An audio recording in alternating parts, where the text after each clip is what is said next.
Hello বন্ধুরা, good morning. কেমন আছো সবাই? আশা করছি রাধা মাধবের কৃপায় সবাই ভালো আছো। তবে সেক্ষেত্রে আমিও ভালো আছি। আর এদিকটাই দেখো, সকাল সকাল ঘুম থেকে উঠেই কিন্তু রান্না করে চলে আসলাম। অবশ্য রান্না করে আসার আগে বাইরের কাজকর্মগুলো কিন্তু ঠিকই সেরে নিয়েছিলাম। তারপর চলে আসলাম আমার এই ভাঙাচোরা মডুলার কিচেনটায়। এসেই কিন্তু সবার প্রথমে কি করলাম বলো তো, ওই যে ইন্ডাকশনটাকে একটু মুছে নিলাম।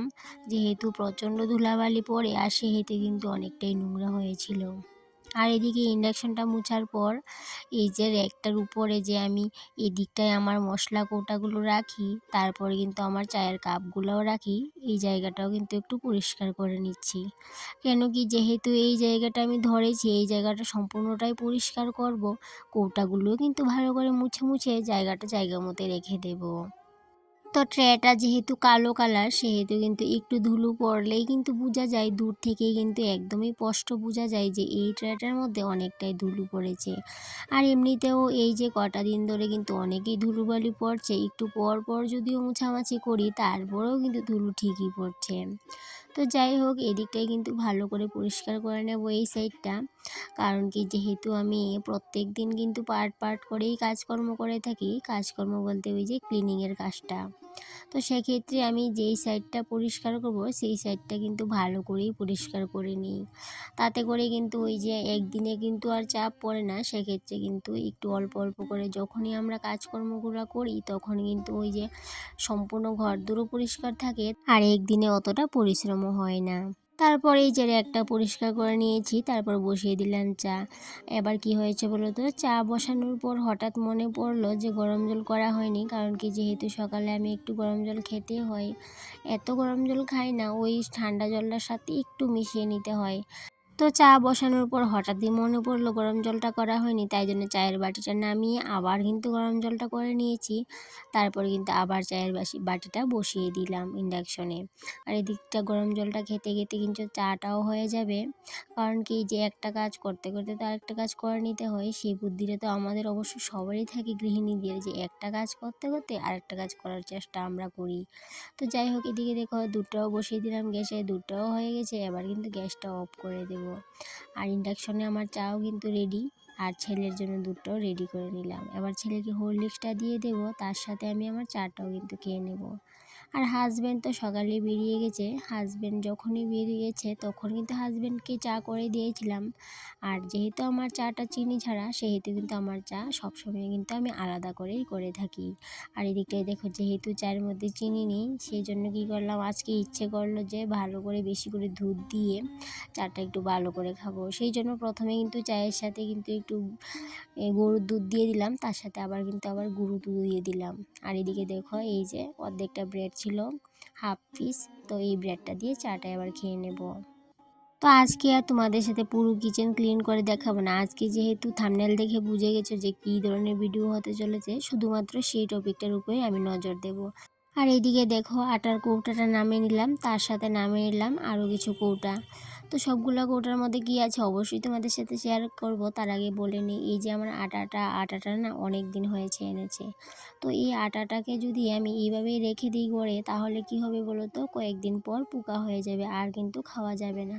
তো সেক্ষেত্রে ঘর ক্লিন করার পাশাপাশি আমি কিন্তু এই জিনিসটাও খেয়াল রাখি যে রান্নাঘরের কোনো জিনিসপত্র যেন নষ্ট না হয়।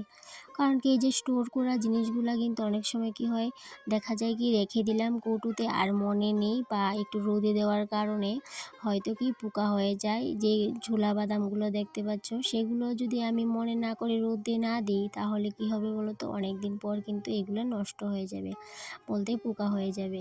আর এদিকটাই দেখো, এই যে তিলগুলোও কিন্তু অনেক দিন আগের, সেগুলোকে একটু রোদে দিয়ে নিলাম। কারণ কি, এই যে কৌটো ভরে যদি রেখে দিই ঘরে, তারপরে কিন্তু যদি রোদে না দিই সময় সময় করে, সপ্তাহে একদিন করে, তাহলে কি হবে বলো তো, ওই যে এগুলো নষ্ট হয়ে যাবে, পোকা হয়ে যাবে, পরে কিন্তু আর এগুলো খাওয়া যাবে না। আর এদিকটাই দেখো, এই যে প্রত্যেক দিন রোদ ওঠার পরে আমার কত কিছু রোদে দিতে হয়। তো আগের দিন রোদে দিয়েছিলাম হচ্ছে আমের আমশিগুলা, তারপরে তেঁতুল, তারপরে দিয়েছিলাম তিল আর ছোলা বাদাম। আর এদিকটাই দেখো, পরের দিন আবার কি রোদে দিলাম বলো তো, এই যে জিরাগুলা রোদে দিলাম, তার সাথে দিলাম এই যে আমার ফরাস বিচিগুলা। তো অনেকে এইগুলাকে রাজমাও বলে থাকে, তো যাই হোক আমরা কিন্তু ফরাস বিচিই বলি।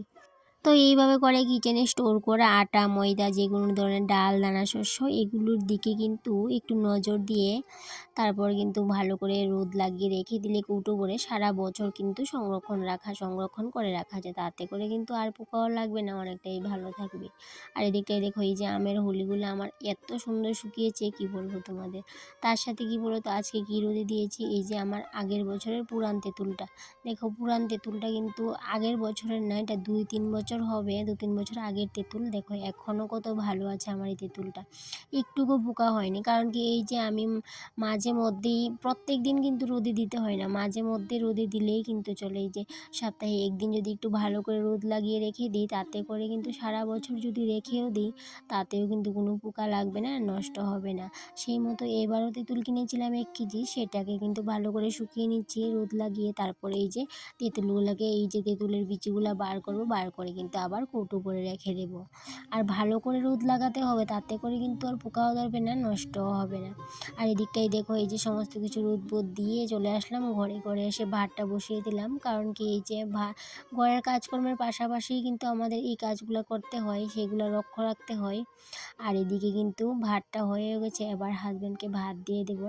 কারণ আজকে আর বেশি রান্না করার ঝামেলা ছিল না, শুধু ভাতটাই করলাম। কেন কি ওই যে আগের দিনের তরকারি ছিল, ডাল ছিল, সমস্তটাই ছিল, যেহেতু ছেলেও বাড়িতে নেই আর হাজব্যান্ডও সারাদিন বাড়িতে ছিল না। এই যে এখন এইমাত্র আসলো, তো এই যে মাছের ঝোল দিয়ে হাজব্যান্ডকে ভাত দিয়ে দিলাম, তার সাথে দিয়ে দিলাম ডাল। আর এই দেখো হাজব্যান্ড খেয়ে চলে গেছে, এবার নিজের জন্য একটু ভাত নিয়ে নিলাম। আর আমার জন্য থালা নিলাম না আলাদা করে, এই যে মাছের ঝোলের বাটিটা ছিল সেটার মধ্যেই ভাত নিয়ে নিলাম। আর এবার ভাতটা বসে বসে খেয়ে নেব। আর এভাবেই যদি আমরা কিচেনের স্টোর করা জিনিসগুলোকে সপ্তাহে 1-2 বার রোদ লাগিয়ে রেখে দিই ভালো করে কৌটা ভরে, তাতে করে কিন্তু নষ্টও হবে না আর পোকা লাগার কোনো ভয়ও থাকে না। আর সারা বছর কিন্তু সংরক্ষণ করে রাখা যায়। আর এভাবেই কিন্তু আমি আমার কিচেনের সমস্ত কিছু স্টোর করে রাখি, তাতে করে কিন্তু কোনো কিছুই নষ্ট হয় না, সবটাই ভালো থাকে। আর এদিকটাই দেখো তাড়াহুড়ো করে ভাত খাচ্ছি, কারণ কি এক জায়গায় বেরোতে হবে। এই যে বিকেল হয়ে গেছে, এখন বাজে প্রায় 3:30, তো অনেকটাই দেরি হয়ে গেছে ভাত খেতে খেতে। তো কোথায় যাচ্ছি তোমাদের সাথে অবশ্যই শেয়ার করব, তবে একটু পর তো যাবো, তাদের করে কিন্তু একটু পরে শেয়ার করে নেব। আর এদিকটাই দেখো যে খাওয়া দাওয়ার পর কিন্তু অনেকগুলো বাসন জমেছিল, আর ট্যাঙ্কির মধ্যেও কিন্তু কিছু বাসন আগিয়ে রেখে দিয়েছিলাম, তো সেগুলোও কিন্তু একসাথে মেজে ধুয়ে পরিষ্কার করে নিয়ে আসলাম ঘরে। তো এবার এবার কি করলাম বলো তো, এই যে টেবিলের উপরে আমার এই সুতি কাপড়টা বিছিয়ে নিয়েছি। কারণ কি এই যে যেহেতু বাসনগুলোর উপরে জল আছে, তো ভাবলাম টেবিলের উপরে কাপড়টা দিয়ে বাসনগুলোকে রেখে দিই, তাতে করে জলটাও ঝরে যাবে আর বাসনগুলো শুকনোও হয়ে যাবে। আর যদি এমনিতেই জল সহকারে আমি রেখে দিই, তাতে করে কিন্তু ওই রেকটা কিন্তু অনেকটা দাগ পড়ে, নোংরা হয়ে যায়। আর এদিকটায় দেখো আগের দিন তো কী কী এনেছিলাম মেলা থেকে, তোমাদের সাথে শেয়ার করেছিলাম, কিন্তু এই যে টিফিন বক্সটা সেটা শেয়ার করা হয়নি। এই যে ছোট্ট টিফিন বক্সটা, এটাও কিন্তু এনেছিলাম, আর তোমাদের সাথে এটা শেয়ার করতে পারিনি কারণ কি ঘরে ছিল না। আর এদিকটাই দেখো আমার খাওয়া দাওয়া বাসনপত্র ধোয়া দেই সমস্ত কিছুই শেষ। তো এবার দরজা জানলা সমস্ত কিছু লাগিয়ে তালা টালা দিয়ে সোজা চলে আসলাম পার্লারে। তো সঙ্গে কিন্তু বৌদিও এসেছে, আমি কিন্তু একা আসিনি। আর ছেলেকে দিয়ে আসলাম বাড়িতে, ওই যে তাদের জেঠুর ঘরেতে, কারণ মাস্টার আসবে, বললাম মাস্টার আসলে ঘরে গিয়ে বসতে। তো যাই হোক আমরা কিন্তু এখানে অনেকটাই সময় কাটিয়েছি, প্রায় সন্ধে হয়ে গেছিলো। তো সন্ধ্যার পর কিন্তু এই যে চলে আসলাম বাড়িতে, বৌদি চাটা খেয়ে এখন বাড়ি চলে যাচ্ছে। বললাম থাকতে, বললো আজকে থাকবে না, অন্য একদিন আসবে। তো যাই হোক বৌদিকে সেদিন তোমাদের সাথে শেয়ার করতে পারলাম না, আজকে শেয়ার করে নিলাম। তো বৌদির গাড়িও চলে এসেছে, রাস্তায় চলে যাচ্ছে, বললো আরেকদিন আসবে।